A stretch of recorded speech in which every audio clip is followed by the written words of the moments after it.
नमस्कार, आप देख रहे हैं एसबीटी न्यूज। पेश है 1 अगस्त सोमवार शाम 7:15 बजे राजस्थान की बड़ी खबरें।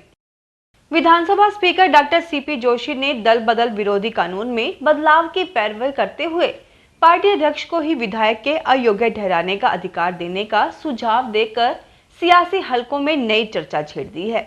सीपी जोशी ने कहा कि दल बदल कानून के मौजूदा प्रावधानों से लोकतंत्र कमजोर हो रहा है।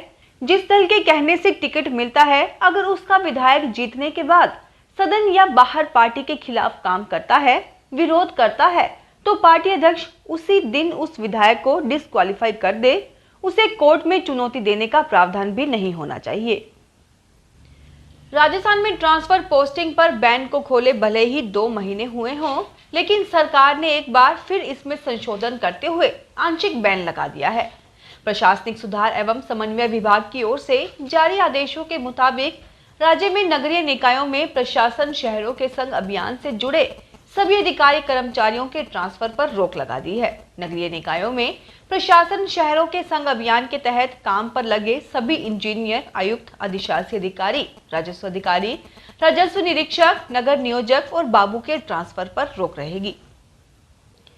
स्पेन के एक दंपति ने उदयपुर के राजकीय शिशु गृह से बच्चे को गोद लिया है। गोद संबंधी सारी कार्यवाही पूरी होने के बाद सोमवार को दंपति उदयपुर पहुंचा और बच्चे को लेकर रवाना हुआ। 1.5 वर्षीय बच्ची के स्पेन जाने के बाद भी केंद्रीय दत्तक ग्रहण संसाधन प्राधिकरण की पूरी नजर रहेगी। इसी के जरिए दंपति ने बच्चे को गोद लेने की प्रक्रिया की थी। गोद लेने वाले पति पुलिसकर्मी और पत्नी टेक्निकल कंपनी में जॉब करते हैं। उदयपुर से अब तक 15 बच्चे विदेशी दंपतियों को गोद दिए जा चुके हैं। राजस्थान में छात्र संघ चुनाव हर बार की तरह इस बार भी प्रमुख सियासी दलों के लिए प्रतिष्ठा का सवाल बना रहेगा।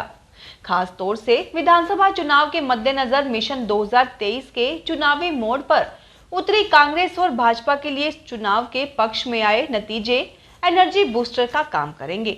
छात्र संघ चुनाव की तारीखों के ऐलान होने के साथ ही कांग्रेस पार्टी की छात्र इकाई NSUI और भाजपा की छात्र इकाई ABVP सक्रिय हो गई है। माना जा रहा है कि छात्र हर बार की तरह इस बार भी उन नेताओं के कंधों पर दारोमदार रहेगा जो छात्र राजनीति से निकलकर प्रदेश स्तरीय राजनीति में सक्रिय हैं।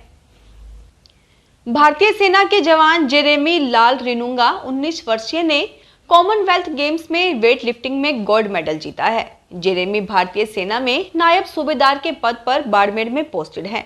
आर्मी स्पोर्ट इंस्टीट्यूट में उनकी ट्रेनिंग हुई है। इनके कोच सूबेदार इकबाल सिंह हैं। वहीं जेरेमी के पिता मुक्केबाजी के चैंपियन रह चुके हैं, इसलिए जेरेमी भी पहले बॉक्सर बनना चाहते थे, लेकिन गांव में खुली एक अकेडमी ने उन्हें वेट लिफ्टिंग चैंपियन बना दिया। जेरेमी के नाम वेट लिफ्टिंग में 20 नेशनल रिकॉर्ड हैं। भीलवाड़ा में राजस्व मामलों को लेकर सोमवार को प्रदेश के राजस्व मंत्री रामलाल जाट ने अधिकारियों की बैठक ली। बैठक में राजस्व मंत्री ने सालों से पेंडिंग पड़े प्रकरणों को देखते हुए नाराजगी जताई और अधिकारियों को जल्द से जल्द खत्म करने के निर्देश दिए। उन्होंने बताया कि कई क्षेत्रों में अधिकारियों ने मामलों को पेंडिंग रखना परंपरा बना दिया है। उन्होंने कहा कि मेरे खुद के जिले में राजस्व मामलों के हालात खराब हैं। कई मामले 5 साल से चल रहे हैं। ऐसे में दूसरे जिले में जाकर क्या कह सकूंगा। मामले में राजस्व मंत्री रामलाल जाट ने अधिकारियों से मामलों को जल्द से जल्द खत्म करने के निर्देश भी दिए हैं। अजमेर वरिष्ठ नागरिक कल्याण बोर्ड के उपाध्यक्ष ने सोमवार को अजमेर कलेक्टर व SP को ज्ञापन देकर वरिष्ठ नागरिक भरण पोषण एवं कल्याण अधिकार में उचित सुनवाई करने की मांग की है। वरिष्ठ नागरिक कल्याण के उपाध्यक्ष राजेश टंडन ने आरोप लगाया कि अजमेर जिले की सभी उपखंडों में वरिष्ठ नागरिकों को लेकर कई शिकायतें दर्ज हैं। उन पर कोई कार्रवाई उपखंड अधिकारियों की ओर से नहीं की जा रही है। उन्होंने कहा कि न तो परिवादी की कोई सुनवाई हो रही है और न ही आरोपियों के खिलाफ कोई संबंध जारी किए जा रहे हैं। उन्होंने कहा कि रवैया नहीं सुधरा तो CM से शिकायत की जाएगी। उदयपुर में जुलाई के महीने में ट्रैवलर्स और एयरक्राफ्ट मूवमेंट में बढ़ोतरी देखी गई। जुलाई में उदयपुर से 78,580 पैसेंजर्स ने उदयपुर एयरपोर्ट से यात्रा की, जबकि 636 एयरक्राफ्ट्स का मूवमेंट इस पूरे महीने में हुआ। मार्च महीने के बाद यह सबसे ज्यादा रहा। इससे पहले कि मार्च महीने में 1067 एयरक्राफ्ट का मूवमेंट हुआ था, जबकि 1,17,000 पैसेंजर्स ने यात्रा की थी। इधर विंटर शेड्यूल को लेकर अथॉरिटी और एयरलाइंस कंपनियों ने तैयारियां शुरू कर दी हैं। अक्टूबर से लागू होने वाले विंटर शेड्यूल में उदयपुर की कनेक्टिविटी 3 शहरों से बढ़ेगी। वहीं इसमें लगभग 15 फ्लाइट्स की भी बढ़ोतरी हो सकती है। अलवर के जिला कलेक्टर डॉक्टर जितेंद्र कुमार सोनी ने सोमवार को जिला अस्पताल का निरीक्षण किया। इसके बाद यह दावा किया गया कि यहां आ रहे मरीजों को अस्पताल से निःशुल्क पूरी दवा मिलती है। कोई भी दवा खरीद के लिए बाहर नहीं जाना पड़ता है। यह जानने के लिए अलग अलग वार्डों के करीब 20 भर्ती मरीजों से बातचीत की है। कलेक्टर ने पीएमओ व उनकी टीम को धन्यवाद देते हुए कहा कि सरकार की मंशा के अनुरूप इलाज भी किया जा रहा है। उत्तर पश्चिम रेलवे ने यात्री सुविधा को ध्यान में रखते हुए जोधपुर जैसलमेर जोधपुर एक्सप्रेस और साबरमती जोधपुर साबरमती ट्रेनों का विलय कर दिया है। यह विलय रविवार से प्रभावी हो गया है। इन ट्रेनों के विलय के बाद जैसलमेर और जालोर जिले सीधे गुजरात से जुड़ गए हैं। इस विलय से आम यात्रियों के साथ साथ रामदेवरा जाने वाले श्रद्धालुओं और जैसलमेर भ्रमण पर जाने वाले सैलानियों को भी बड़ी सुविधा मिलेगी। सीनियर डीसीएम जितेंद्र मीणा ने बताया कि जोधपुर जैसलमेर जोधपुर एक्सप्रेस और साबरमती जोधपुर साबरमती एक्सप्रेस ट्रेनों के विलय के बाद यात्रियों को सुविधा मिलेगी।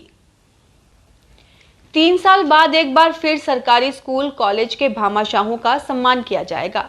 कोरोना के कारण लगातार 3 सत्रों से दानदाताओं और भामाशाहों का सम्मान समारोह आयोजित नहीं हो रहा था, लेकिन इस साल शिक्षा विभाग की ओर से सम्मानित किया जाएगा।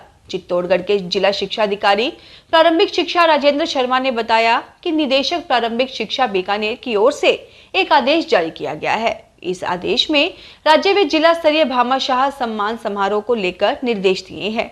साल 2019-20, 2020-21 और 2021-22 का कोरोना के कारण समारोह का आयोजन नहीं हो पाया था, इसीलिए इस साल तीनों सत्रों के दानदाताओं और भामाशाहों का सम्मान किया जाएगा। प्रतापगढ़ जिले के साकरिया गांव स्थित राजकीय उच्च प्राथमिक विद्यालय का भवन 6 दशक पुराने टीन शेड में संचालित हो रहा है। हालात ये हैं कि यहाँ मात्र 3 कमरे हैं। बाहर बरामदे में ही कक्षाएं संचालित होती हैं। टीन शेड की लकड़ी की बल्लियां भी टूटने के कगार पर हैं। टीन शेड में जंग लगने से जगह जगह बारिश में पानी टपकता है। ईंट और मिट्टी की दीवारों में भी काफी जगह दरारें आ गई हैं। ऐसे में यहाँ भवन गिरने के कगार पर है। इस विद्यालय में 155 विद्यार्थी नामांकित हैं। यहाँ विद्यालय भवन के लिए 5 बीघा भूमि का आवंटन किया गया है।